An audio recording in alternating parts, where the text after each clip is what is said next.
Hi, I'm Neil Fachie, visually impaired cyclist with the GB cycling team and 14 times world champion.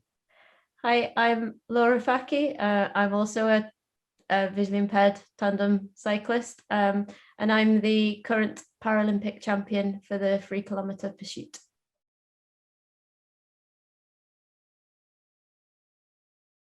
My whole family are visually impaired.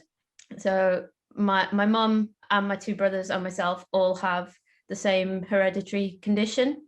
But we've all lost our sight at different points of our life. So I was only 3 when I was born with a visual impairment. I could never see properly, but I was only like 3, 4, 5 when mine completely deteriorated to sort of nothing, which is what I've got now. So my dreams are very much, I don't see color or anything in my dreams. It's like my day-to-day life. But my middle brother, who he's never really had any sight. He's the same.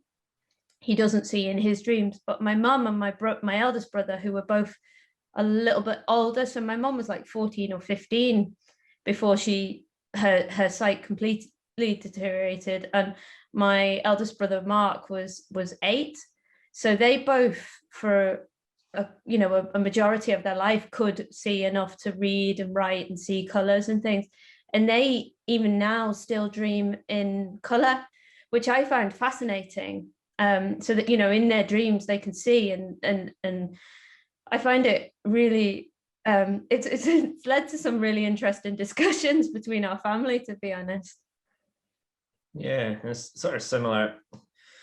So my sight's gradually deteriorated as I've got older, and I think probably my vision is similar to when I was younger. And I guess looking at Laura's family is possibly that there's maybe an age when you almost whether you learn to dream or that's when your memories tend to be from. But I think my vision's better in my dreams than probably what it is in current life as well. So it kind of mimics that. It's really interesting. But I mean, I think you were saying it's like almost like a narrative for your dreams, isn't it? Yeah, so mine kind of focus on feelings a lot, or like someone is telling me a story in my head, or I'm telling myself a story. Like it's my voice narrating what is happening in my dream. Yeah, it's quite different. It's weird. I've not had any really related to the games. I don't often remember my dreams clearly. One that I have occurring, and I think it's quite a common one, I know a lot of people have similar, but that I dream my teeth are crumbling away in my mouth, and like I'll sort of be spitting out my teeth in my dream, and then when I wake up I have to like check that my teeth are all still there and intact. Yeah, that's quite a common one, I think people have said. Similar for me. It's funny you do remember the more nightmare ones, and maybe they're a bit more common as you come towards the games and get a bit more stressed. So my kind of nightmare ones are that I'm being chased or running from something and I just can't seem to move properly, which is so not in keeping with what I do, I guess, in sport, and it's kind of quite disconcerting when you wake up and you've been unable to move. So again, it's like kind of checking everything's still working and you're good. But yeah, I think maybe as the pressure ramps up, you start to dream more. But I don't think I ever vividly dream about the games themselves. You did have quite a funny dream the other week, because you dreamt you were asleep and my dog came into the bedroom and was stood right next to his head on the pillow. So you said you woke up because you could smell dog breath in your dream. Yeah. Suddenly the pervasive smell of dog breath in my dream, and then it became reality very quickly, and I just shoo the dog away. That was a nice way to wake up in the morning.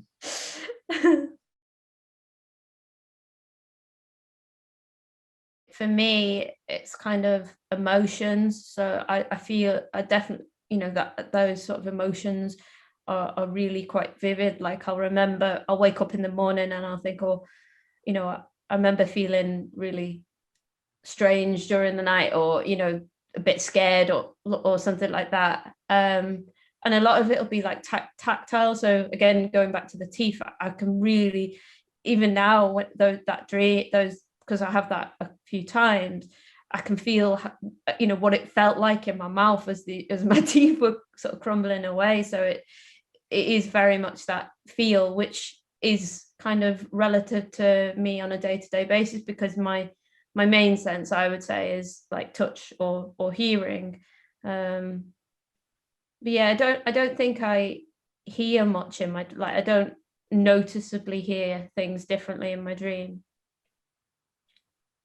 Yeah, it's interesting. I think it's far more for you because I am very visual still in my dreams. I think it's still very much that visual context. It's amazing though, the kind of biological responses that you still have in a dream, because it's so real. Like just those thoughts when you wake up with your heart rate going or something. It's funny how we keep talking about bad dreams here, I realize, and I'm sure we must have nice dreams too. You just don't seem to remember no, the you good don't. dreams in the same way, do you? Just think of those times you do wake up and the heart rate's going, which is, it's funny because it's similar to sport. When you do the sort of visualization things, you still have that same, it's almost like that daydreaming thing that we sometimes do, where you picture your race, and again the biological response is incredible.